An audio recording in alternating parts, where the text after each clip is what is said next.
Everybody, welcome into Pro Football Ireland's Week 3 NFL preview show. Michael McQuaid, Mark Hogan, Jason Hayes. 1 week away from the NFL Dublin game, and we're delighted to be here on this Wednesday evening live chatting to you on X, on YouTube, etc. But also for anyone in their car over the next few days, questioning their life decisions on the way to work. Before we start, we're presented by SBK, a sportsbook we're working with this year. Lads, ladies, sports only, no roulette, no casino. Check it out. There is a bet builder this NFL Sunday. Check out the link in our bio, makes a big difference. We're going to try and bring back that jersey giveaway maybe the week after Dublin. Mark, what's the crack? How are you doing? You brought up bad memories of SBK. 54-1 shot on, and that Broncos Colts game that went down to a repeated field goal try for the win absolutely did me in my sleep because I literally fell asleep for it. Well, these things happen. These things happen. Jason, how is everything down in Cork? Good. You now have direct flights on the Sundays of the Tottenham games. That must be a big decision for you guys, or has that always been the way? No, I had to stay over the Sunday night last year. It was either stay in London on Sunday or fly back through Dublin. So glad to see they've rectified that and we can make the day trip now. Busy few months coming up, but absolutely excited for it. And a few curveballs being thrown our way. Maybe no JJ McCarthy next week. Who's the Browns quarterback going to be by the time they get to Tottenham? It's all in the mixer right now, isn't it? And hold on a second, who else are we going to be with it? Congratulations to Michael McQuaid, who will not be sitting side by side with the Pro Football Ireland team, but will be sitting side by side with FAO Bada, it seems, hosting the historic show, the Dublin show on Virgin Media. Michael, can you please tell us what is going on? Because we get a text this morning. Sorry, lads, this was completely embargoed. As a picture shows up on my feed. No, we didn't. Congratulations, no, man. We didn't. That's massive. Thanks very much, and thanks to everybody that's left me such lovely messages all day. I have to write an article after this and get this podcast up. I'm gonna try and reply, or at least like everything. I obviously really appreciate it. On a personal level, it's really cool. I mean what I say. I believe there's a real opportunity to mark the quality of output for an Irish audience and bring it to a level in which it deserves. That's fully the first thing I'm thinking of when we start with next Sunday. In case people are looking to know what can I say here. So Dublin games, London games are in a studio. So London's in the studio. So I'm going to be over in London and then fly home on a Sunday morning and then go to Dublin, which is really strange. And then everything else is TBC, but Virgin Media is showing Berlin, Madrid playoffs and the Super Bowl. I don't know what level of broadcast that is yet, but certainly for Dublin, it's me, FA, Tommy, Martin, Dave McIntyre. I believe Dave and FA are together, and then Tag Leader's on as well. So I think it's a good mix. Obviously, a load of Irish lads. FA is an adopted Irishman there as well. Bernard O'Toole, I think his name is, who does the news. I know it is. It's massive news for an Irish audience. I see we're after getting a comment in from someone in Minnesota who will not understand that there is not free to air NFL games here in Ireland, and this is obviously a historic moment now, Michael, that you're going to be a part of. That it's been announced, in case you somehow missed the news coming through Pro Football Ireland today, that Virgin Media has signed on to do all the international games this year, which are obviously going to cover Dublin, London, Madrid and Berlin. And then they've also said that there's going to be 3 playoff games, and as you said, Michael, maybe we have to wait for some more details, but then the Super Bowl as well going to be covered by actual Irish people, which is really fantastic. Look, we've been absolutely blessed to have the UK coverage for years, but it is crazy to think that the guy that just be reading the news at 5:30 doing the sports news is now also going to be talking about the NFL. And I think it's important, before we go into more on this, to thank the people that are part of the UK coverage. So, for example, obviously, Jeff, I said earlier on, I'm not going to go into the whole spiel here. Neil's obviously joining us next week. It's important that, they obviously are delighted as well. So I think they understand the importance of getting the game out and growing it. I think it's important for a new audience as well. Look, just to recap there, we don't really know what the plan is, but we know that's the plan over the next few weeks. So more to come. I would presume that the playoffs are one each week. I don't fully know yet. That is not ironed out yet. So a really historic day. Jason, I watched Ireland AM this morning for the first time in about 4 years. What a lovely set. I need to watch more of Republic TV, basically. Mick, just to echo Mark's words, as you say, it's a historic day, and who knows where the NFL will be in 80, 100 years from now, and what state it will be on the island of Ireland. But you're in the history books, and this telecast will be in the history books for being the first regular season game being broadcast in Ireland. So it's incredible. I just want to echo the words of everyone you're seeing online. There's no better man for it. You're the most hardworking man, and you've earned every bit of what has come your way. So well done, Mick. Enjoy it, and I'm sure it's the start of something even bigger. Well, I obviously appreciate you both. I appreciate everybody involved in this, everyone does podcasts, everyone listens. I'm not half-assing that by saying I really, really do appreciate it. And I'm sure we'll talk about it next week. For people listening, before we do start with this week, Wednesday podcast will not be live next week. More to come on that at a different point. Obviously, next week is historic. I can see Mark has got his haircut already. I have a haircut on Tuesday evening. Nice. There's a lot going on, and all I'm going to say is this: remember this moment in about 12 days. Oh my god! Like, I haven't really spoke to you about this, Jason. Like, the amount of stuff next week, in a good way, is absolutely outrageous. Like, I've been starving myself for the last 3 weeks, basically. So this is a treat at the moment. Is everyone excited for next week? I'm buzzing. Yeah, do you know, that's the thing, like, because we're definitely focusing. We have like as many teams as we're going to mention. I think the week 3 podcast includes as many teams that we're going to get through for the rest of the year, because there's so many teams that are going to be featured in some way. But no, it's like, we know that this is our last live podcast. Of course, we're going to find us on the socials. We will at some point do a full rundown of stuff that's happening in Dublin. Again, like I see a couple of comments there saying that they'll be in Dublin next week. There is still some stuff to be announced, we're aware, and we're not putting out a graphic that's going to miss that stuff just because we want it to be one, graphic that you pull up and like, okay, I can do this, this, and this.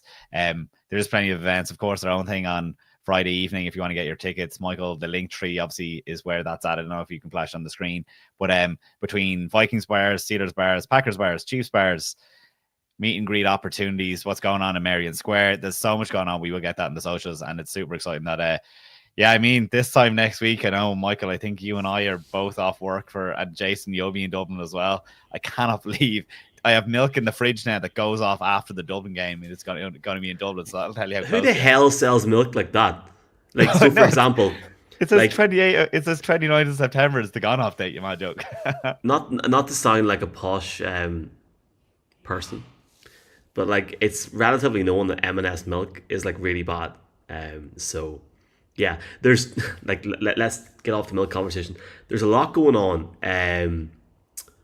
Anybody living up north will know this. I'm going to UTV tomorrow, which for me is like ridiculous. And if anyone knows Julian Simmons on UTV, let's just wait and see what happens. Like, the next week is going to be a disgrace. If you see us next Sunday, give us a shout. Jason is buying rounds in a secret location. There actually is a secret. There is a secret location at some point next Sunday in terms of Beveraginos, potentially. We will see. Michael, go on and give us a rundown real quick of the confirmed guests that we have for next week for anyone that's still on the fence. I'm not going to shout them out, but seen somebody bought a couple of tickets a minute ago. Thanks to them. We have got the following people. 2-time Super Bowl champion, Pro Bowler Brett Kiesel is coming in. We have got Greg Rosenthal from NFL Daily around the NFL, obviously previously as well. Neil Reynolds needs no introduction. He's been in Ireland now more than he's been in the south of France over the last 6 months. Arif Hassan as well. We have also got a former Vikings player who is TBC. We don't have that name yet. All I know is that they are officially with the team next week. That is all I can say. That would make me it would leave me to believe it's a high-profile player.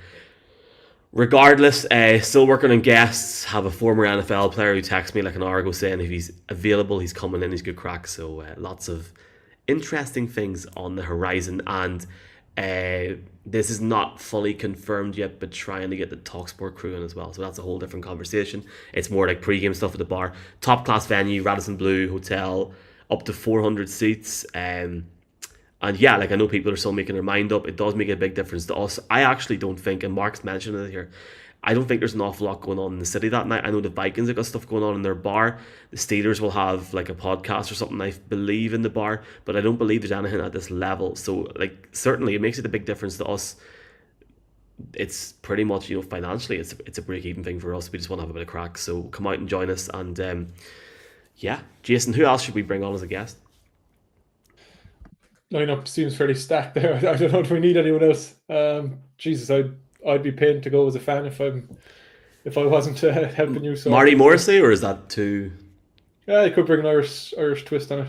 I mean the Cork show over the summer, that setting, you know, the big open kind of theater with a stage.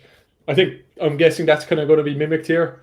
And I've never, of all the shows I've been at for PFI, the atmosphere there was electric. So an open I'm house, expecting much more the same. An early house. It was almost like the wee sidebar at the side. I had a lot of people message us in August saying, "Why aren't you coming down to Cork?" I will put it on record today in September, the year before.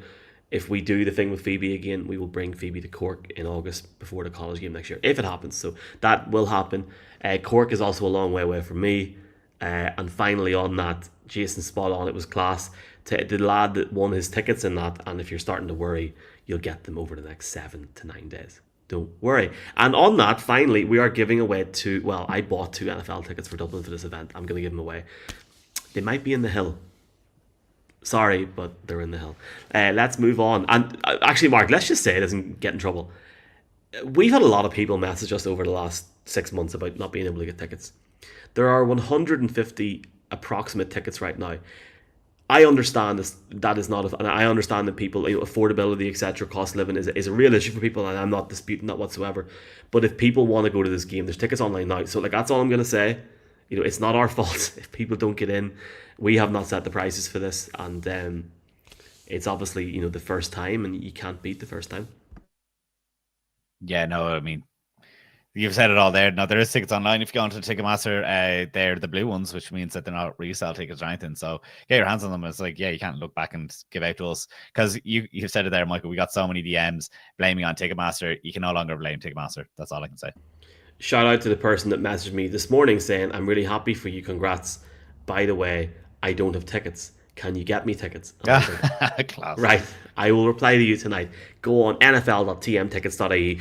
I'm really excited for that next Friday. I know a lot of people are on the fence in terms of what they're doing. I know a lot of people, especially people from the north, aren't going to come down to the Saturday. You can get in, come down. You can stay in Hogan's house or something, or Jason's hotel room. Is that stay in the Rip for the night and get up the next morning and do it again. The Saturday is going to be good crack. We'll talk about that next week. We'll talk about it next week, because I noticed now we're 13 minutes into the week 3 show and we haven't. Oh, we are, but this is good. But this I know. The first part of this podcast. The first part of this podcast, we're going to 10 o'clock sharp, don't worry. The first part of this podcast is going to be Cowboys Bears. Glad to report for all my Ulster men and Ulster women that this game is on 5 Action on Sunday. Really enjoying it. If anyone's seen it, it's like a wee dingy studio, like a wee small studio, and there's a seat, like an office chair. And they had Efe Obada in the overnight, and with 6 minutes to go in the Chiefs against the Eagles, he looked at OC and went, "It's over, man. This game's over." And it's like, mate, you're meant to like entice the viewer to stay on. So good crack. No, it's a good wee setup for that late game. That is on free for people up north. Or like, let's be honest, if you're in the south, just tune it into your Skybox or whatever you're at. I believe, Jason, you're going to look at the Cowboys offense as we look at the Cowboys going to the Bears. Cowboys obviously getting a big win, Jason, after losing in Philadelphia. Brilliant game against the Giants last week. We used to be Giants. When did we stop in the fields of Glenbyre? Go for it, sir. I know it feels like that game against the Giants. Naturally, a lot of the talking points after it were the surprise at how well Russell Wilson played in that Giants offense. So the fact that they were beaten in that shootout by the Dallas Cowboys offense, I think, says a lot about their performance as well. And look, this is a team with flaws. I'm sure we're going to touch on the Cowboys defense as well if one of you guys have it. But forgetting some of those deficiencies on that side of the ball, I think this Cowboys offense looks very strong, maybe surprisingly strong. And a nice comparison I saw earlier to this Cowboys team right now is a kind of feeling of a 2024 Bengals, where the offense is firing all cylinders, but it does feel like to get wins throughout this year, they might have to just step up and win a shootout. You know, it was, you could say it was a quiet performance of week one, but we know how strong the Eagles are, and I would argue that Cowboys showed a lot of good signs there on the ground or with Dak Prescott. But really it blew up, and we can just see how well this offense can function when they're rolling. Last week, CeeDee Lamb picking up right where he left off. That's his, if you want to go back to last season, that's his fourth 100-yard game in a row. So he's opened up with back-to-back 100-yard games this year. But last year, for all Lamb's success, it might have felt like a one-man band at times. And I don't see that this year so far. It's early. But George Pickens has flashed. And I think the type of receiver he is on the other side of the field is going to open up more things for CeeDee Lamb, because it gives the defense more things to think about. Jake Ferguson, he's just a nice possession guy, and you can move the chains with him in a tight end. I think he had 9 or 10 catches last week and really shone. But I think, as with every offense, you have to have a strong run game for everything else to function. And they seem to have found a pair of nice backs there in Sanders and Williams. Williams in particular has been a bit of a tone setter for the offense. 3 touchdowns through 2 games and averaging over 5 yards per carry. So it looks like a very balanced attack right now, both in terms of rushing success and a diverse passing success. Have to mention as well Dak Prescott, bad injury last year, and he's playing loose and looks very healthy, because you don't always come back 100% from injuries like that, but we could see him rushing, passing. He looks like back in his top 10, fringe top 5 QB, if you want to go that far. And a good matchup this week against the Bears. We've just seen what Detroit managed to do to that Bears defense. And it looks well set up for the Cowboys to continue that success on offense. And we had even mentioned in special teams as well, Brandon Aubrey just taking it under his guard last week. Absolutely unbelievable. Top 5. Do you agree with that, Mark? Obviously, I know you're going to look at the Bears offense, but if the Bears offense are going to match up to a top 5 quarterback, they're going to have to really play well on Sunday night. Yeah, Jason there is describing the offense that the Cowboys, the Chicago Bears wish they had, because, let's be fair, if you had asked the Bears fan going into the season, they probably would have tempered their expectations a little bit, oh, it's not going to really work out for us, oh, we're the Bears, it always seems to go wrong for us. But let's be honest, behind the scenes or behind the eyes, in their hearts, they were thinking we have the man now in Ben Johnson that's going to be able to bring us a bit forward. We've gone through the process of finding the quarterback. Ryan Poles said we're going to take the North and we're not going to give it back. That is on video. And he's eating his words now, because this is the problem. They went through the whole process of finding the right quarterback, building that cast, and now getting the right offensive scheme. So you can, feel a bit, not again, if you're a Bears fan who are thinking we've seen growing pains now with Caleb Williams, who I suppose in the first half of week 1, he looked great, but then he really stank. Last week he was grand, but he did have an awful interception. But I would push back a little bit, because the offense isn't the problem. I don't know what you're going to talk about in a minute, Michael, but they have had tougher opponents. Let's not forget, Brian Flores and that Minnesota Vikings defense in week 1 was extremely neutralizing because they're so good. The defense gave up 52 points last weekend, as Jason mentioned, with the Lions. There was obviously some injuries in there, but it's it doesn't allow you to play the way that you want to play. So looking forward to the next 2 games maybe, and Ben Johnson had said going into the season, we're not going to look fully formed at week 4, and the next 2 games will bring you up to that. It is the Cowboys and the Raiders who, versus what they've just played in the NFC North teams, it should get a little bit easier. The Cowboys obviously present a defense that, based on last week, you're going to get an opportunity to pass the ball. 450 yards in the air for Russell Wilson suggests that, Caleb Williams might be able to give a bit of something. I suppose you kind of want to see that maybe Luther Burden or Colson Loveland, the picks this year, and they were weapons added into the offense. You're thinking, oh, we can really throw the ball around the field here. Maybe give them a catch because they didn't obviously last weekend. But I suppose my worry is more the run game. Like, it couldn't be a factor, like I said, when they were so far behind last week. But I suppose DeAndre Swift, I don't know if it's vision or anything, but there is an opportunity for him here this week, playing against what PFF has down as the second worst run game through two games, despite only giving up 84 yards last week. I think the opponent, when you look at offense versus defense, I think the Bears should at least look somewhat improved. But it's the Bears' defense at the end of the day is completely holding the back, no matter what I talk about on offense. Like, whether banged up through injury or otherwise, Jason, you said it there. It's like Cowboys should be able to pick them off. Guess what I'm going to talk about?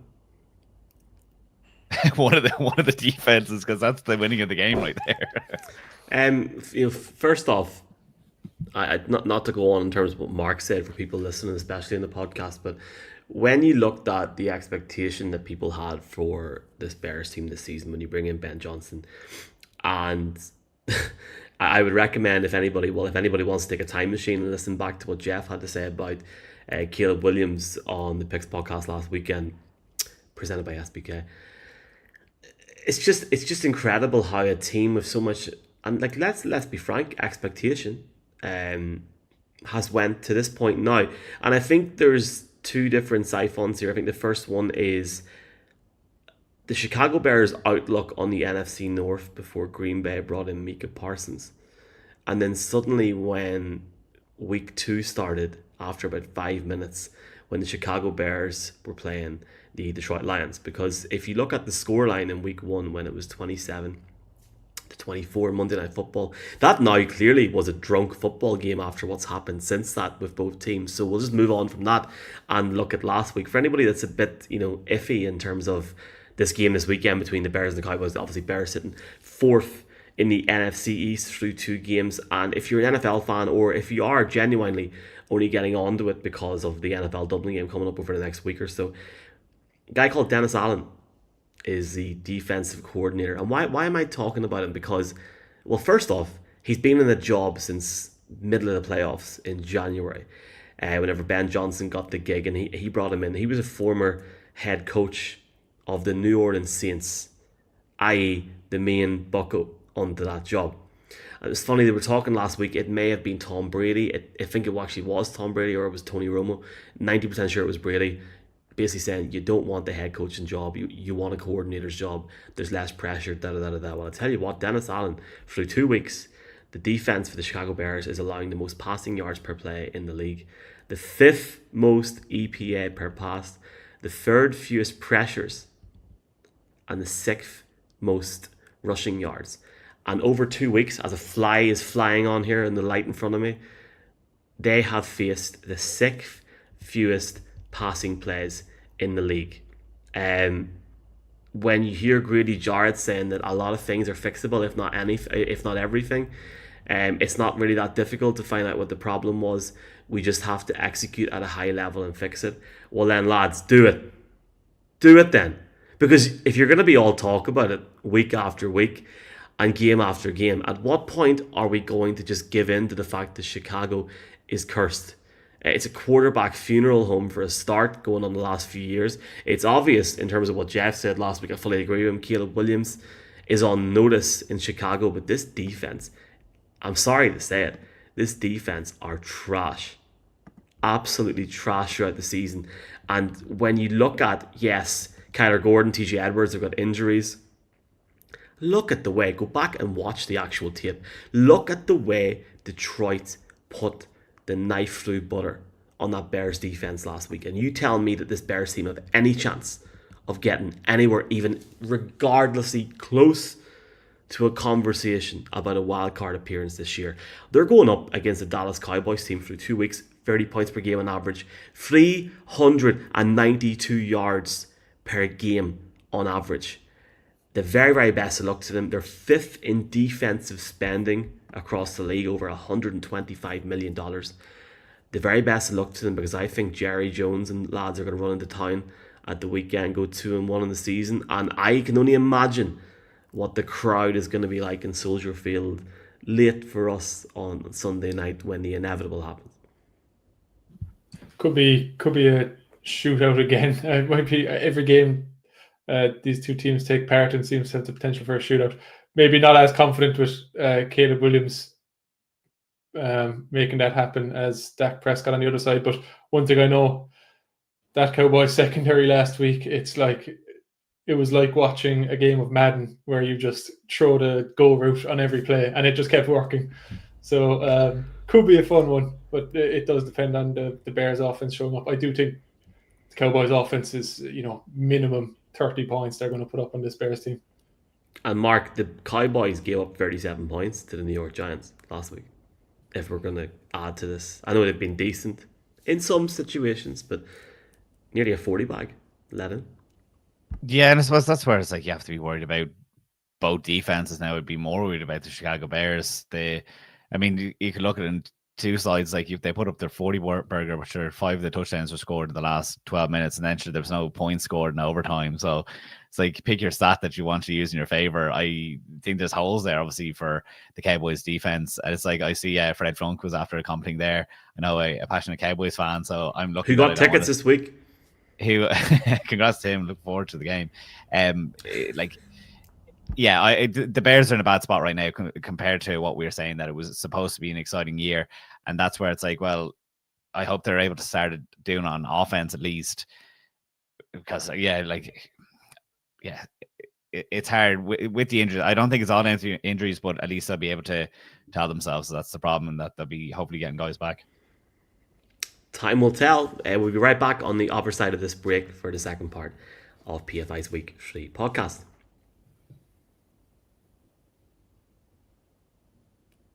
No, I'm not going to do it this week. Okay, here we go. 3, 2, 1. Everyone live. Welcome back into Pro Football Ireland's Week 3 NFL podcast. We are presented by SBK, Michael McQuaid, Mark Hogan, Jason Hayes as the third week of the NFL season rocks in. We are days/hours away from the NFL Dublin game. Holy mother of God, I'm going to Mass on Sunday. I tell you that, Mark. What's the crack? I didn't know that we did the full restart again. We do have some new people in the comments ever since your massive news that we talked about in the first part of joining Virgin Media, that when this is done live, it is one straight shoot or whatever. So no, get on great. Looking forward to getting to part 2 of this, Michael. Jason, you're looking well. How you doing? Yeah, things are great down in Cork, and are they always great down there? I feel like it's a bit like. Sorry, I feel like it's always great down there. Always sunny in Cork. No, it's been lashed the last couple of days, but mentally it's sunny. Glad to report, lads, up here. Champo's going well. Great crack at the weekend. Legal means, of course, watching the games. £14 per stream. Really enjoying it. On to the NFL talk. Week 3 of the NFL season on tap. And we're going to go a wee bit different this week on the second part of this podcast, presented by SBK. Folks, SBK are partners this year. Sportsbook only, sports betting, no casino, no roulette. Odds are pretty good. Really, really good. Check out the link in our bio. Any click on it makes a huge difference. And just a reminder before we kick off, big event Friday night in Dublin next week, up for the game, no copyright intended, with Brett Kiesel, Neil Reynolds, Greg Rosenthal, Arif Hassan, and a Vikings player TBA, and some PFI talent as well, among many others. Links in the bio. Please do consider joining us. It's going to be good crack. Mark, do you want to talk just about the segment that we're going to do this week? I believe we're starting on the 0-2 teams, if that's what we're going to do. So it's kind of funny because we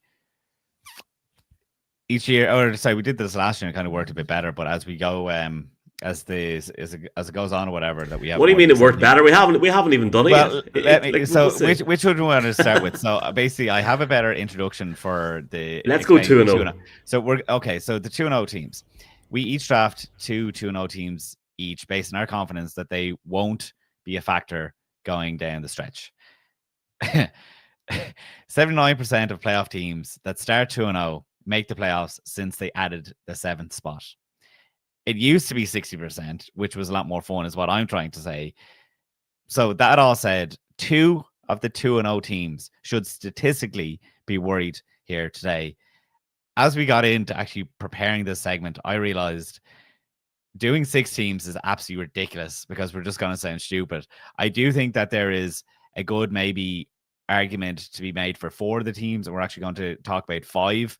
But yeah, statistically, as I say, 2 of the teams that sit right now at 2-0 will not get into the playoffs. I do have them listed here. It was nice. We're going to do this for the 2-0 teams and the 0-2 teams. So there was 10 of each. The Cardinals, Bills, Bengals, Packers, Colts, Chargers, Rams, Eagles, 49ers, and the Bucks were our options. So we kind of did it in draft style. I had the first overall pick. Jason had 2, Michael had 3, Jason had 4 again, and then I went back to 5. And we actually, Jason, this is news to you, but Michael texted me earlier on. The 6th overall pick was abandoned because it was ridiculous to think that you could dump on these teams. Well, that's the beauty of these segments. It gets us thinking. Yeah, it gets you thinking. It's good debate club kind of thing because you're putting some tough situations. The 6th pick was the Niners, and I was like, okay, so I might have a spoiler there because the number 5 pick did not stay at the team that I was supposed to pick. So I did start with the Cincinnati Bengals. And of course, this is all probably weighted in the Joe Burrow talk.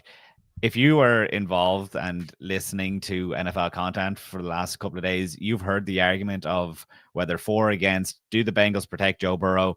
Is Joe Burrow injury prone? I want to save you from going into that.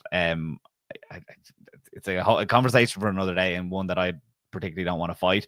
But I will say one point that I don't hear being brought up is they're saying that they haven't protected Joe Burrow, but in fairness, 2 off seasons ago, the Bengals went out and got the 2nd ranked free agent at the time, Orlando Brown, to be their left tackle. Last year, they invested a 1st round pick in right tackle. I think that building the offensive line argument is more complicated than some people let it on to be. But one thing that I suppose the Bengals have actively decided to do is to really focus on being an explosive offense that is centered around 2 1A and 1B wide receivers in Jamar Chase and T. Higgins. So by putting money in there, by putting more money into Joe Burrow, you have decided that that's your identity. So that does require Joe Burrow to be on the field because he is your big play guy. He gets injured because he, pushes his luck and buys too much time, waiting for the big play to develop to Jamar Chase or T. Higgins. And that's why ultimately he's going to get hit because, he's just staying in there too long. When they move forward to Jake Browning, that explosiveness is going to be gone. Like when the team, we can say he survived with him in 2023. Obviously, because Joe Burrow missed a significant number of games then too. The team used a lot more RPOs. The depth of target was much shallower. That means obviously that Browning is getting the ball out quicker so that he can't get hit.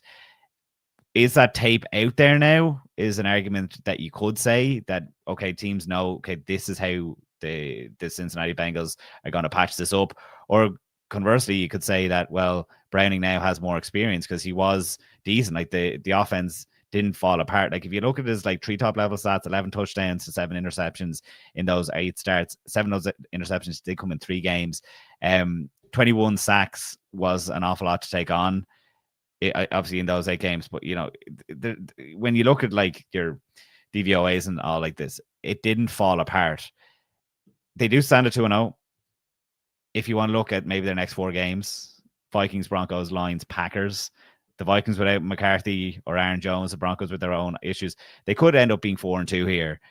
So, when you just talk about will they be able to survive, don't get me wrong, they have a couple of games against the Ravens, they have the Bills.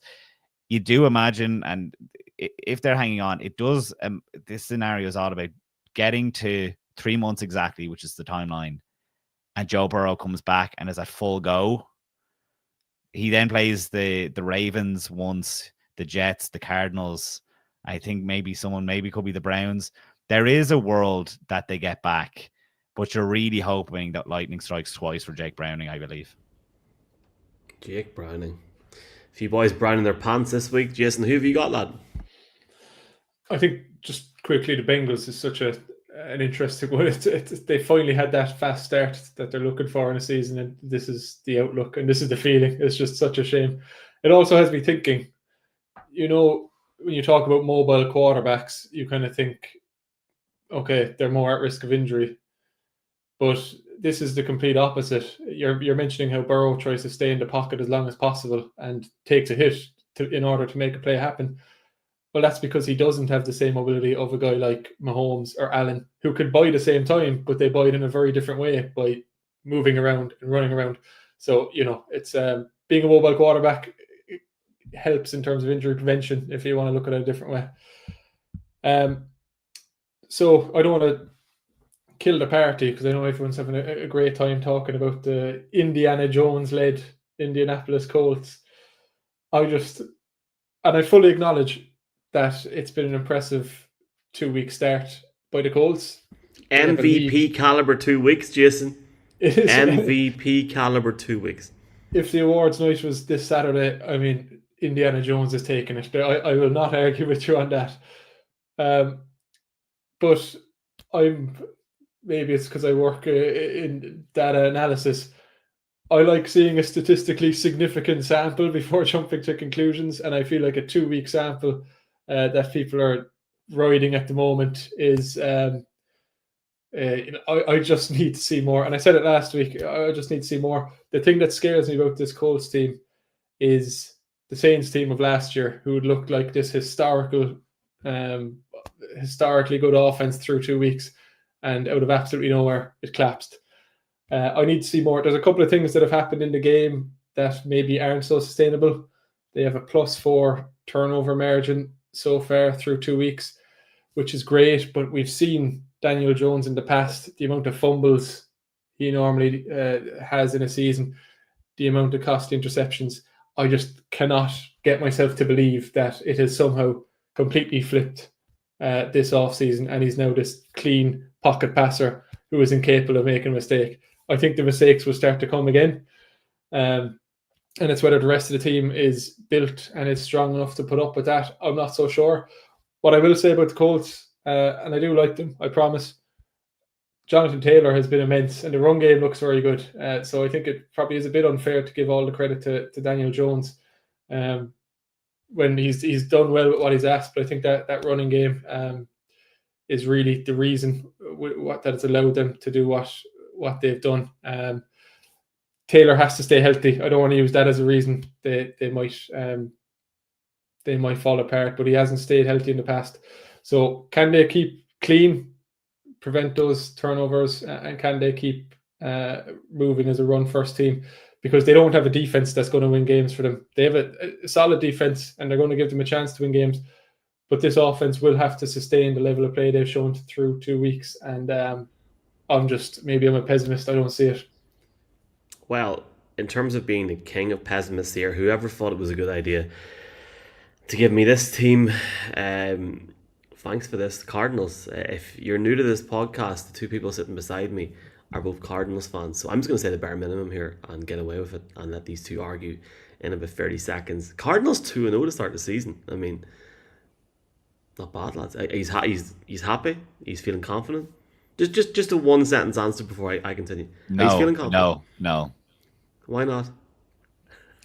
If you want me to do it for you, because the reason you were assigned the Cardinals is because if one of us took the Cardinals, you would say you're only using this segment to bring up the Cardinals. So I was well, we need to talk about it, so you have to do it for us, man.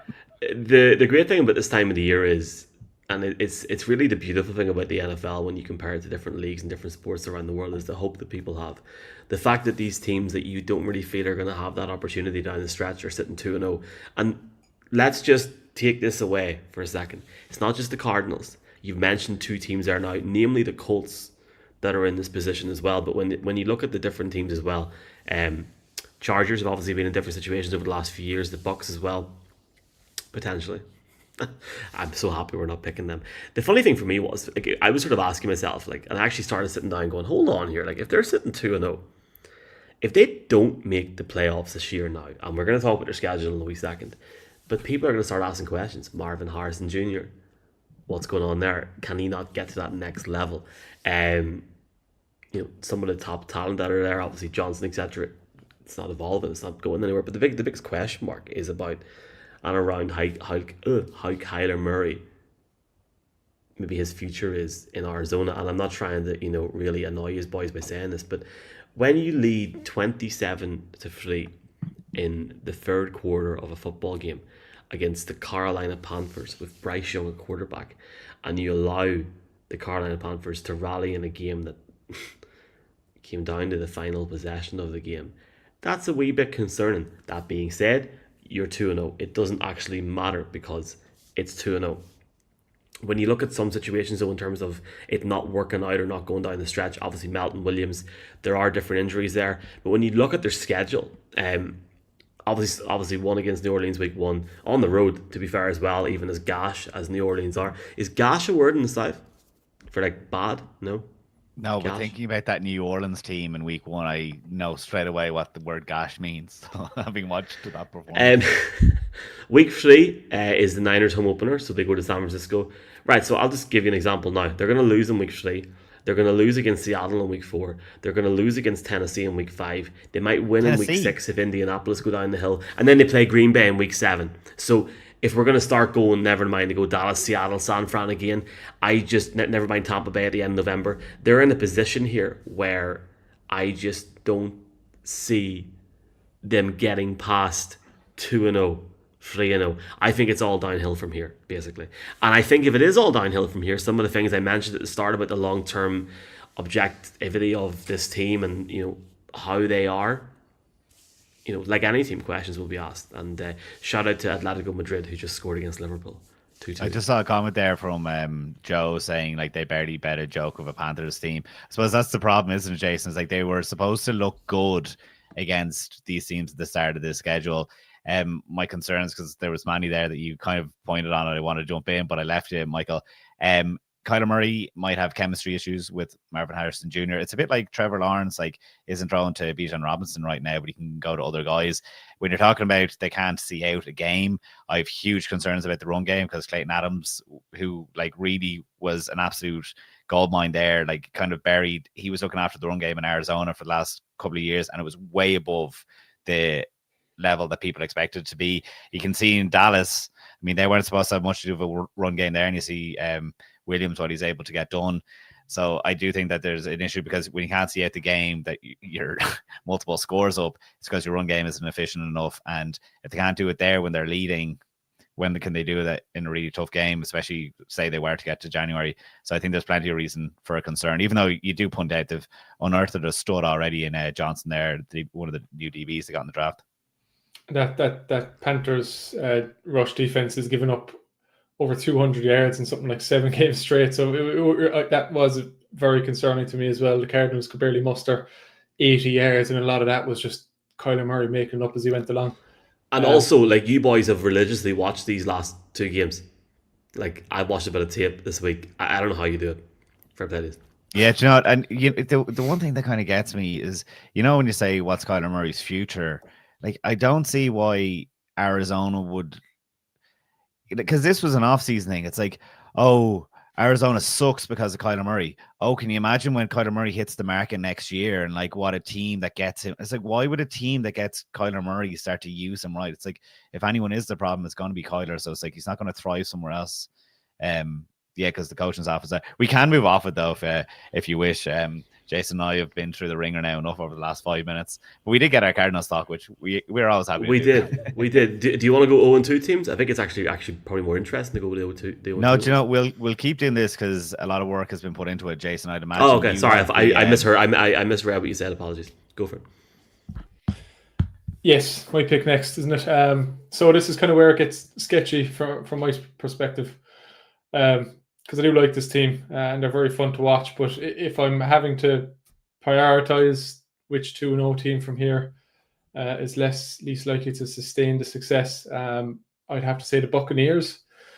They're 2-0. They're such an exciting team to watch. A lot of Baker Mayfield heroics has got them there. Only Baker Mayfield heroics. Like, it's absolutely wild. Ibuka's class. Ibuka is absolutely here. Just very quickly, they're wearing those uniforms this weekend. Those creamsicles. Oh, the creamsicles, nice. Yeah, look, you said it. I mean, it's, if you're talking about a football team that's going to consistently win games comfortably, this is not it. They're going to be involved in exciting games. It's going to require Baker Mayfield to make some of these late game drives that he's done.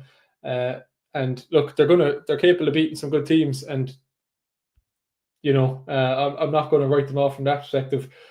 But in terms of taking that next step up compared to what we've seen in recent years, I don't see it. Ibuka, great addition at wide receiver, but overall the team looks very similar to what we're used to seeing, and that's why everyone loves watching them. But They haven't shown enough in the past to pose a real threat when it comes January. I don't see that changing. It's not going to stop me rooting for them. I think I'll short and sweet. I'll leave it there on the Bucks. No, I think that's fair, Jason. I suppose the other thing is I saw the Atlanta Falcons as high as 5 in a power rankings, and it's also the projection that they could potentially go toe to toe to try and win that division. And say, you fell out of a wild card spot. That could also be another way that they don't get it. I can move on and say that, I just to say one sentence, I have the Bucks going to the NFC Championship game. Yeah, I could see the look in your face, Michael, and this is where I absolutely will agree that the segment got a bit silly, because next I was supposed to do the Chargers and I said I couldn't do it. Then I looked at the 49ers and I still said that I couldn't do it, but it just speaks to the confidence that I would have in any of the remaining teams. The Bills, the Packers, the Eagles, the Rams, that you're not going to be able to pick one of them to get there. So it's like this projection would be wholly based on injury that happened last year and showed us that the 49ers can end up in the bottom of the NFC West. Brock Purdy isn't on IR. I actually got an update there saying that he could still be playing on Sunday. He obviously missed last weekend and Mac Jones was in for him instead. It would also suggest that he goes on to IR. And he's Mac at the Jones plan at the minute. Yeah, but Mac Jones comes in and absolutely sucks. That is also very harsh when he just threw 39 times versus handed the ball off 20 times against the Saints team that was defending the run. Obviously was able to get it done. So there is a world that it exists, but I suppose with the 49ers this year, with a healthy CMC and a more developed Brock Purdy, who could be back as soon as Sunday, conceivably we get the best mix of the 2022 and 2023 offenses when CMC was at his best. And then Purdy can be a bit more aggressive when he throws. I suppose when you look at what the 49ers have done over the last couple of years, well, obviously Debo is gone now. Kittle is on IR. You're without Ayuk at the moment. So really it is CMC with a cast then around him that basically screams that Kyle Shanahan is saying, I will scheme up whatever's around me instead of, having the superstars at those 4 spots I'm after mentioning. Because when I look at the weapons, Juwan Jennings is most targets after CMC. Ricky Pershaw, obviously your first round pick last year, is then next. Kendrick Bourne, MVS, Sky Moore behind them again. And they will be getting back Brandon Ayuk, Demarcus Robinson, and the 4th rounder, Jordan Watkins. So it's like, I think they'll go from strength to strength, this 49ers team. So again, to speak about the ridiculousness of trying to continue on this segment, the 49ers, barring injury, and that's really harsh on, on just being positive, I suppose. I hope that injury doesn't get in their way like it did last year. And that's really the only way that I can see it happening. Like, Kyle Shannon's system is going to fall apart. All I would say to add to that is their division is pretty lethal at the minute, and bar the Cardinals, and I'll leave it there. So not in a bad way. Like maybe the Cardinals. Yeah, the Rams are, and it's funny actually. No, I'll hold off for a second. I'll hold off and make a point of them. Ah, okay. It's coming. Stay with us here on the Pro Football Ireland Network. We're not doing a part 3. We're gonna apply on here. 0-2 teams, I believe. So we're gonna look at the 0-2 teams. So we're each looking at a couple of teams that are 0-2 on our confidence that they won't improve. So nothing's gonna get better. Panthers are 0-2, along with the Bears, the Browns, Texans, Chiefs, the Miami Dolphins, the Saints, the Giants, the Jets, and the Tennessee Titans. Mark, I believe you're going first with the Dolphins. Is that correct? See, I mean, what could be wrong in Miami? Like, there's nothing wrong in Miami. I know. So this is actually what I was going to say. By the end of this podcast, only 4 teams won't have got brought up in any kind of substantial way. So but just say them generally. Say the 4 teams we're not talking about, and then we. No, so it's the Steelers and Vikings, which was obviously intentional because really next week is going to be quite heavy on them. And surprisingly, the Rams and Seahawks.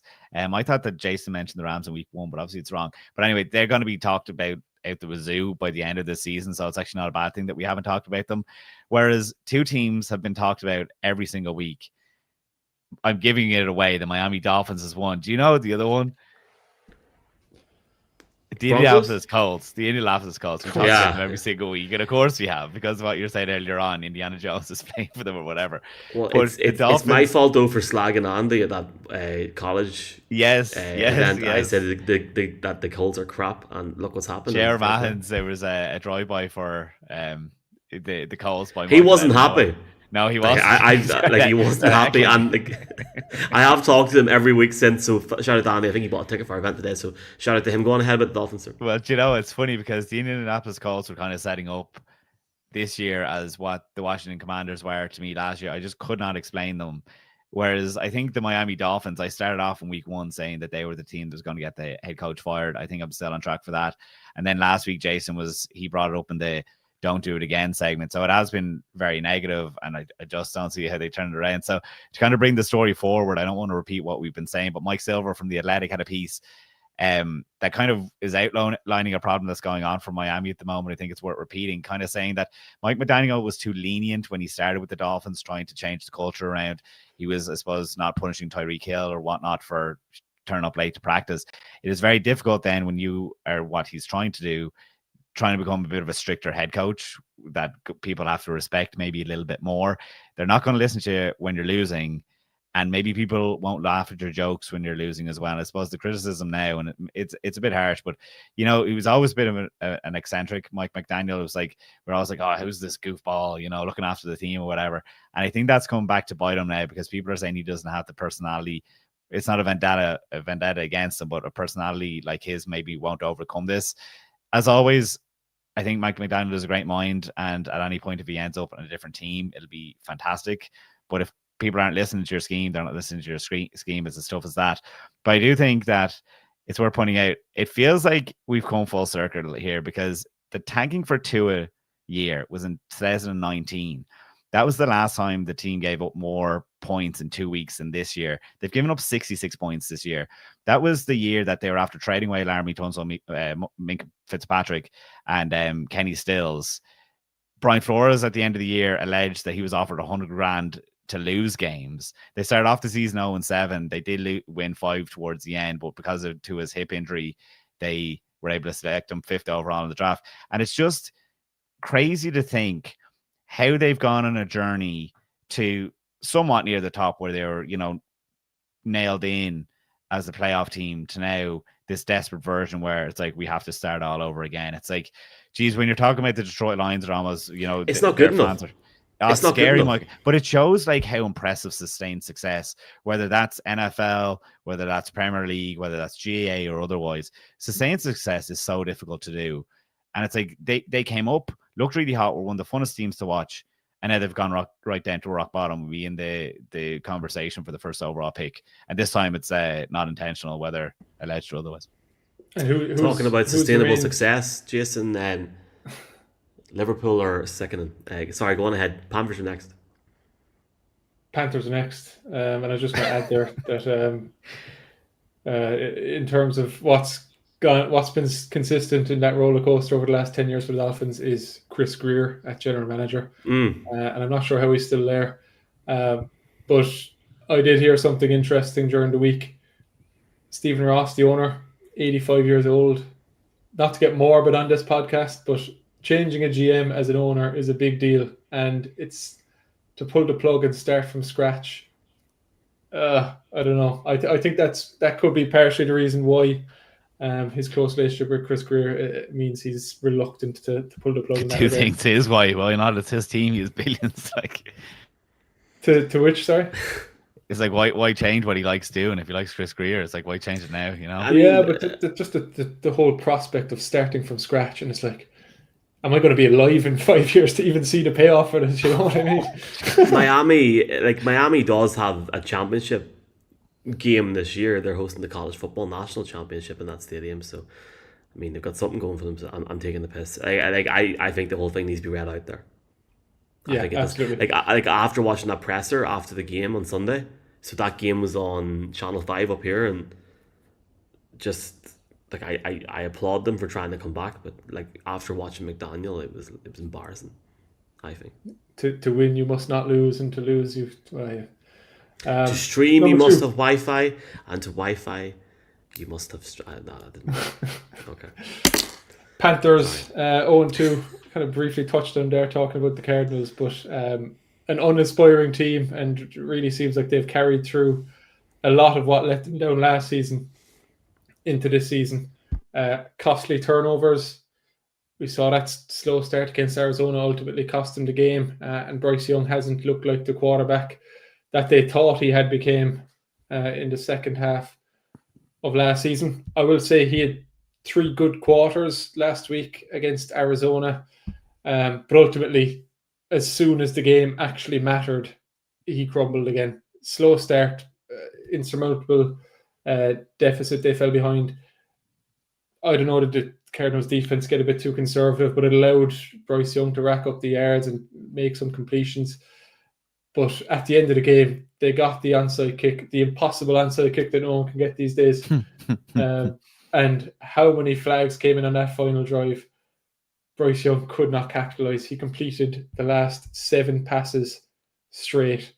And I don't know, is that a guy I can trust to bring the franchise forward? I think he's shown his flaws over these last 2 years. And maybe ultimately that turnaround halfway through last season may have hurt the Panthers in the long run because it prevented them from making a more decisive decision prior to now. If you want to grasp at straws at some positives, I think their rookie wide receiver McMillan looks very good through 2 weeks, and he looks like they've a real threat in him. But the supporting cast all around him, they obviously lost Adam Thielen, and now they have Hunter Renfrow. Just not a lot of guys around Bryce Young that are going to elevate him, and a run game as well that's lacking. Kind of touched on the defense. I mentioned 7 straight 200-yard games to rushers. If you want to go back to last season, they have their flaws. Canales, it's a big ask, and he's a tough one to judge because the roster is in that poor position where it's like how much of this can I blame on the coach and how much can I blame on the players.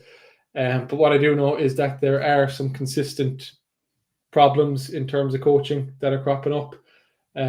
One of which has been play calls coming in too late, and the amount of timeouts that are being burnt, the amount of delay game penalties that this offense has. They're the type of mistakes that it is on a coach. Even if the players are making mistakes, the coach is ultimately the guy that has to hold those individuals accountable. So, look, they've got a tough game this week against the Falcons, who look stronger this season. I don't have any hope that the Panthers are going to pose any threat or turn around anything this season. People said, when Bijan got selected to the Falcons, just because you mentioned the Falcons, that it happened too early. But it goes to show, like, I know they're kind of lucky to get to the quarterback, but is Bryce Young going to turn into Desmond Ridder, that like he doesn't play again? That like Desmond Ridder is he ended up in the Vikings practice squad this week. I know that he ended up with the Cardinals for an offseason. Like he just, even though he was a starter, he had a stretch where he looked good for the Falcons, and then they didn't make a decision at quarterback for an offseason. Then they had to wrap around and get Kirk Cousins and then Penix last year. It has stalled them, but it goes to show the importance of roster building, I suppose. But I just love to know what happens with Bryce Young next, because it is desperate. I was so excited to see him do well. It was such a good storyline last year. It was like, Jesus, this guy is like gotten benched, got a second opportunity. He's really taken advantage of it. It's weird that the second opportunity has happened with the same team, but I wonder, will teams now just bypass and be like, he's not going to latch on as a number 2 even somewhere else? Anyway, that's a weird point I brought up. I agree with that, and it's a classic case of when you're good in college, it might sometimes just not translate to the NFL in terms of longevity. Like, not to give probably a poor example of where we are right now in terms of this. Quinn Ewers was a superstar in college football. Who's he starting for now in the NFL? He's not. Like, there's different guys that just aren't going to get to that level in terms of consistency week on week. And there's guys that frankly just aren't the build of a quarterback for longevity in terms of sustainability in the league outside of going from college to the NFL. It's going to be really interesting, sorry about that, to see how Cam Ward does in Tennessee. Obviously a different type of hybrid player in that sense. We will see. I have the Giants currently sitting 0-2. All right, let's start on the good points here. They have 3 players on their roster who lead the NFL in different statistical categories through the first 2 weeks of the season. Russell Wilson is number 1 in passing yards. Bobby Okereke is number 1 in tackles, and Malik Neighbors is number 1 in receiving yards. Cam Scadabo, going back to the college, I remember sitting in New York airport on like the 3rd or 4th of January this year. Might have been the 2nd of January. I don't know. I'm talking crap. And no, Keith, I actually love airport sitting stories. So please continue. Right. So it might have been like, yeah, it was early January, and Scadabo was playing in the college football semi-finals. He was sick throughout the game. He was vomiting the sideline and stuff, and he is just so fun to watch. Like what he can do for the height that he is and the sort of the gaps and little plays he can make. I love watching him. And I was like, look, at the end of the day, whenever I started watching the NFL, the New York Giants were a force to be reckoned with. They haven't been for a very, very long time. They're showing signs of maybe coming back. But unfortunately, this year is the year for Brian Dable and Joe Sheehan. And I'm saying this in every podcast, every week this season. It doesn't matter that they played incredibly well against the Dallas Cowboys. They still let up 40 points. And I understand there's multiple occasions when you have a kicker like Brandon Aubrey who just makes it happen from 60 odd bloody yards. And that's very, very hard to be consistent with. But you need to put points up on the board and beat them. Nobody's going to care in 4 weeks' time that they put up 37 against the Cowboys. They didn't win the game. The issue that I see, and it sort of goes back to what we're talking about when it comes to different teams with the schedule, they've got a Sunday night football game against the Chiefs this week. A Chiefs team that need to win that game. They then play the Chargers, who have started the season off very well. Okay, I'll give them the question mark week 5 against the Saints. Eagles, Broncos, Eagles, Niners. Will we go on? We'll put a question mark in against the Bears. So that's 2 question marks so far. We're suddenly at week 11. And we've got the Packers, we've got the Lions. And then in week 13, they go to the Patriots. And they finish the season, Vikings, Raiders, Cowboys.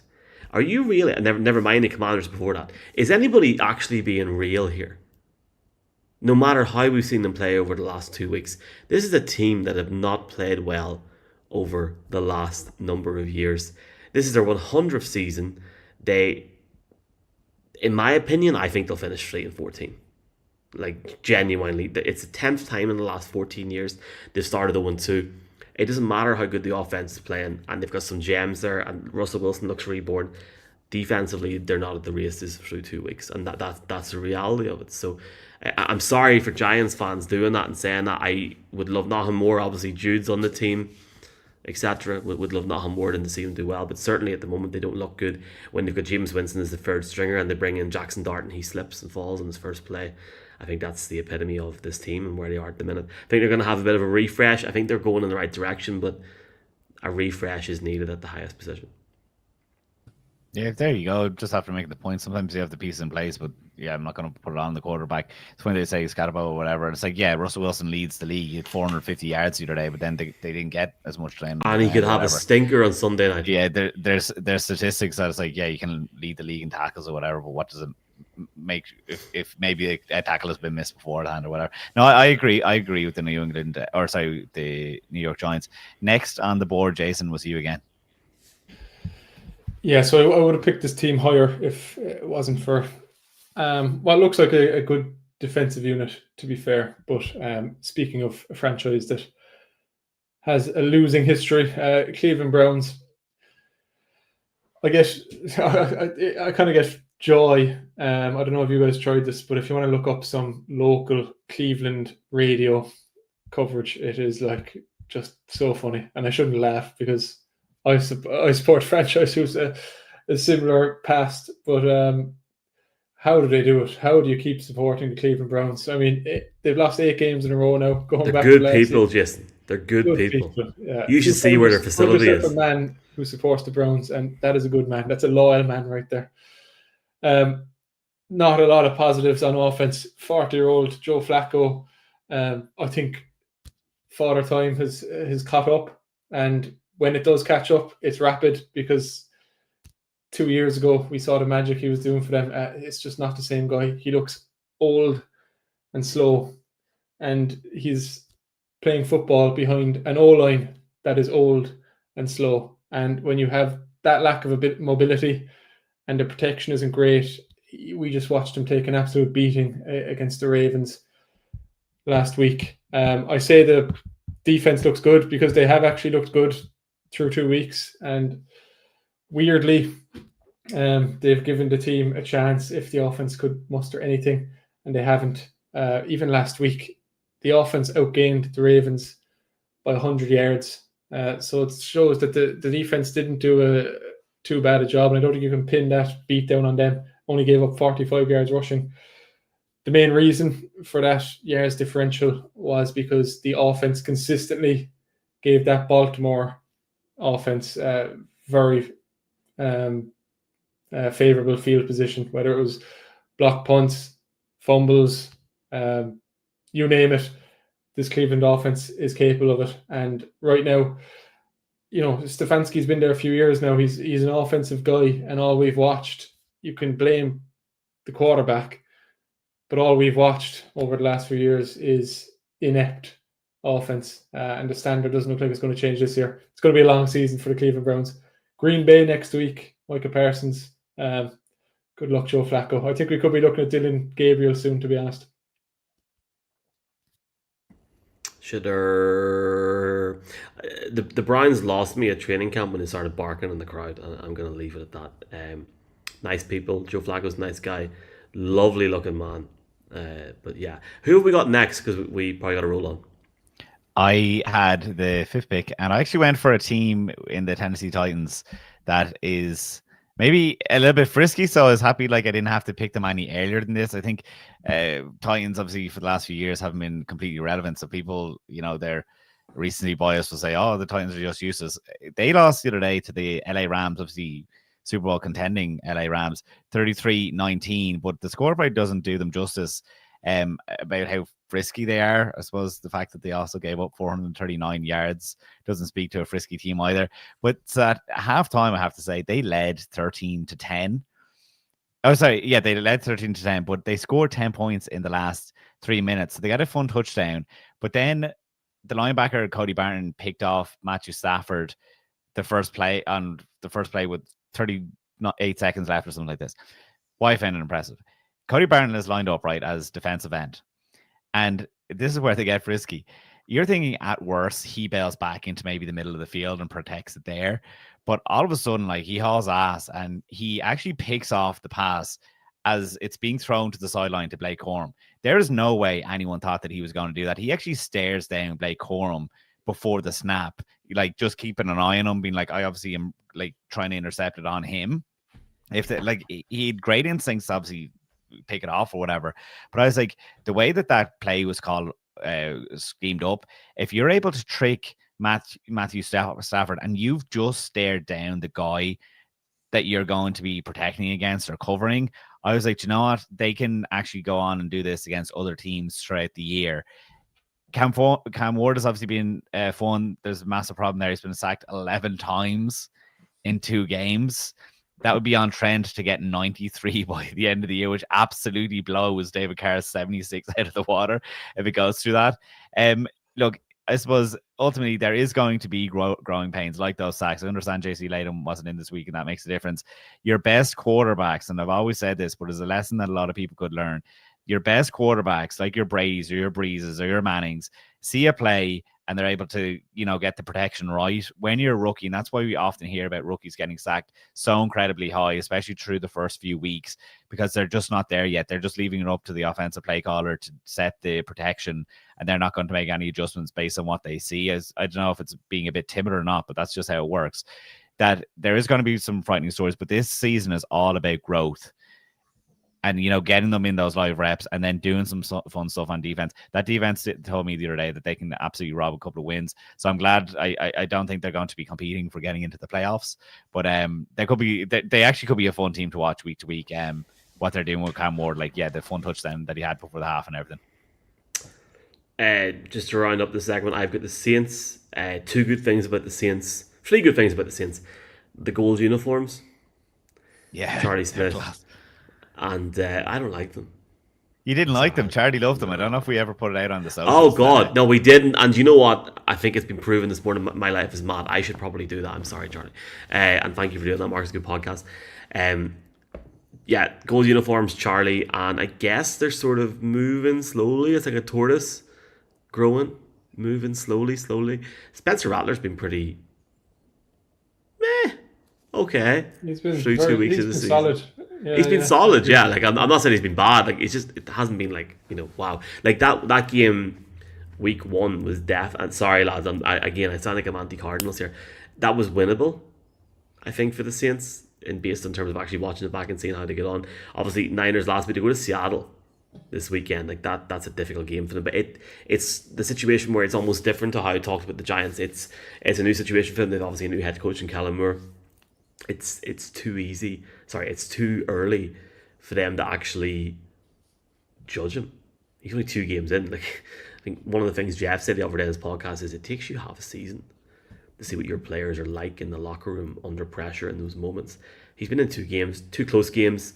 The training camp buzz obviously sounds pretty good. There are a few signs of improvement. We know Spencer Rattler is showing clear improvement year after year. From last year. And Alvin Kamara has been pretty good so far this season. 144 rushing yards through 2 games. I would say, when the defense is letting in 26 points to Mac Jones, that's an issue. Passing offense, you want to see the potential sort of get there to that point. Juwan Johnson's been a bright spot for the team, but they need to do more. I just don't really see how they're going to come back from an 0-2 start, especially if they go this weekend. Or I think they host, actually. No, they go to Seattle this weekend, and then they go to Buffalo the week after. That's pretty hard. Like, let's just call it and say what it is. So if they were to start 0-4, I think it's hard to come back from. But certainly, all is not lost. There is room for improvement, but there's definitely room for optimism. I just don't see how they're going to get from 0-2 to challenging for the NFC South. But stranger things have happened, gents. Yeah, it's a discovery season, I think, for Kellen Moore. The talk all off season was how horrendous the New Orleans Saints are going to be, and I think through 2 weeks you have to be optimistic, pleasantly surprised, because they haven't been a dumpster fire. And part of that has been Spencer Rattler. He's the guy who's going to be evaluated throughout the season in terms of whether he can be a long-term solution. And right now, contrary to his wild past, he's playing some very steady football, and he's doing what his coach is asking him, which is short, quick passes and limiting mistakes. So from that perspective, I don't think you can fault him at QB. I think when you go through the ranking that we've done, just to go back, just because I genuinely find it interesting. So in terms of, again, based on our confidence that they won't improve, we rank them the Dolphins, the Panthers, the Giants, the Browns, the Titans, and Saints. This is obviously based on the 0-2 teams. It means we've left off the Bears, Texans, Chiefs, and Jets. So I suppose people obviously are going to have faith in the Texans and Chiefs in particular, but then we're saying that we're slightly confident on the Bears and Jets. But I suppose, the storylines are that, look, and Justin Fields is out this week, so who knows there? Obviously, they have a new head coach in Aaron Glenn as well. He's out with a concussion. So I suppose 0-3 definitely goes for a bit more desperate times, but it's interesting what teams we've picked. But I think that ranking actually is very accurate about how I feel. It's time for a quick headache. Just big thanks to Mark for his opinion there. Michael's after finding the hotkeys, clearly. Right, let's go for it. Jason, who you got for headache? Well, headache this week was actually because running back, rookie running backs.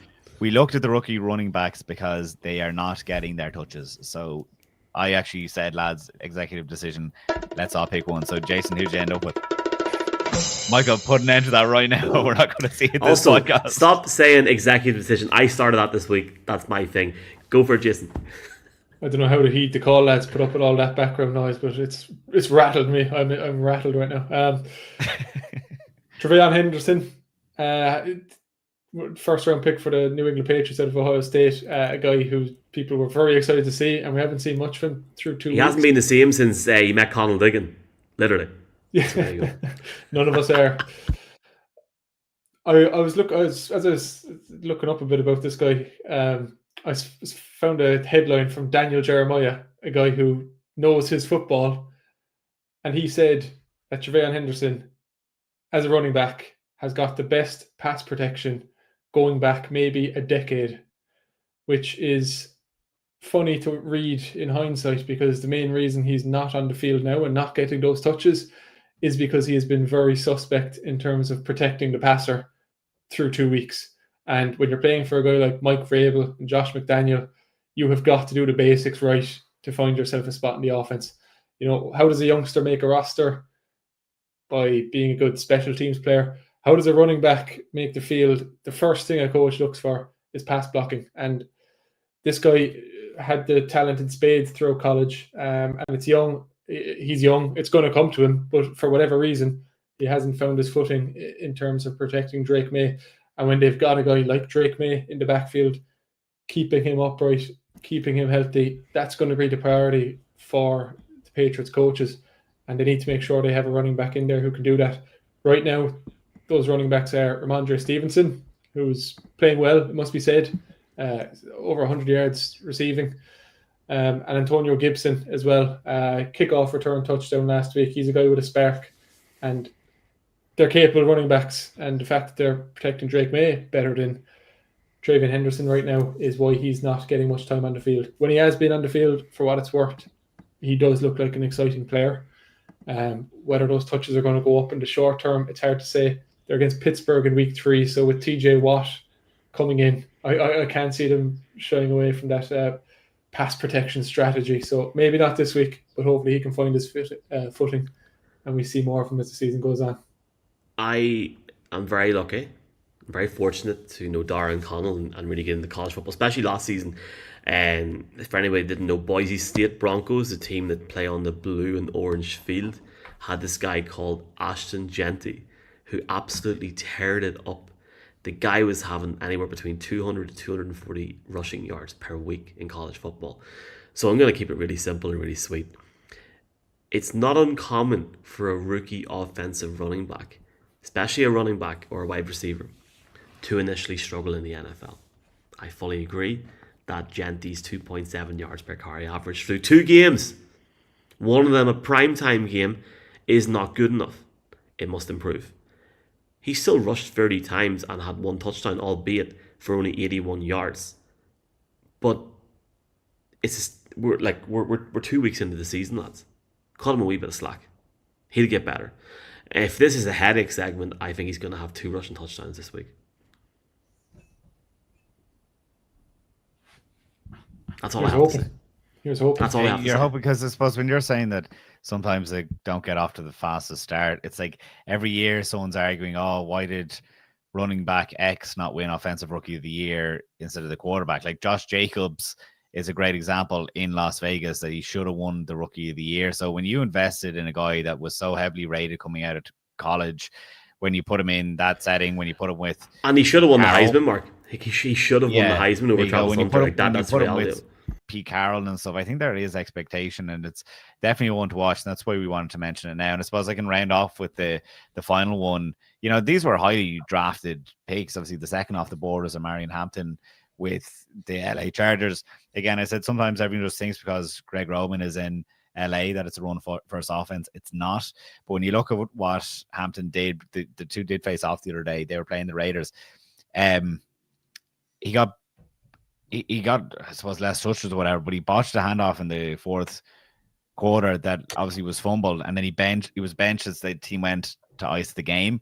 They do have the Broncos up next, who allowed 165 yards to Jonathan Taylor, as Jason was saying earlier on. So if you're against the Broncos and you're leaning on the run, this is opportunity to step up. If not, he's going to lose the workload because Najee Harris is there behind. I suppose, Jason, when what you're saying there about the New England Patriots, I think if we went into the year, if it was pre-week 1 again, I'd be saying that's probably the most stacked running back room there in New England. But I do think that LA's is pretty decent there too with Najee Harris. You don't have time for the growing pains when you've been invested heavily in. It's something so unusual with the running backs. It's normally just plug and play. So that's why it is so unusual that these guys are getting the touches, but they're just not able to, they're getting swallowed up. Najee Harris, big Katy Perry fan. What part of your brain do you store this thing off? Oh, lad, I am, it's not even funny. We're going to have to cut the podcast off now. I have too much to be at. Genuinely, in a good way. Lads, next podcast we do is going to be together, I feel. So we'll update more people on that over the next week or so. Folks, if you're listening to the NFL this weekend, go to SBK, click the link in the bio. Makes a big difference to us. And I should have said this multiple times, I didn't. Please gamble responsibly. 18 plus. Please. We're all about having the crack. We don't want people to obviously not do that. So please make sure you take care of yourself there. Event Before next we week, get out, LA. Michael, I suppose I was looking at the comments there. They're kind of, I don't know, I've seen them come through. I was getting them at the wrong point or whatever, so it doesn't make sense. But thank you for everyone. We did get a few of them up. Yes. For everyone for they see, some of them I did get thrown up. Don't get me wrong, so you don't need to show them all again. But yeah, congratulations, Mick. There was one from Fred that obviously didn't get through. There was a few more or whatever. I don't want to word is the real deal. Nice. I can't have an Armagh man have the comment up for too long. There's genuinely thanks to everybody. Really appreciate it. Big event next week. We will be back then. And for now, From myself, from Mark, from Jason, we will chat to you very, very soon. Iowa. God bless.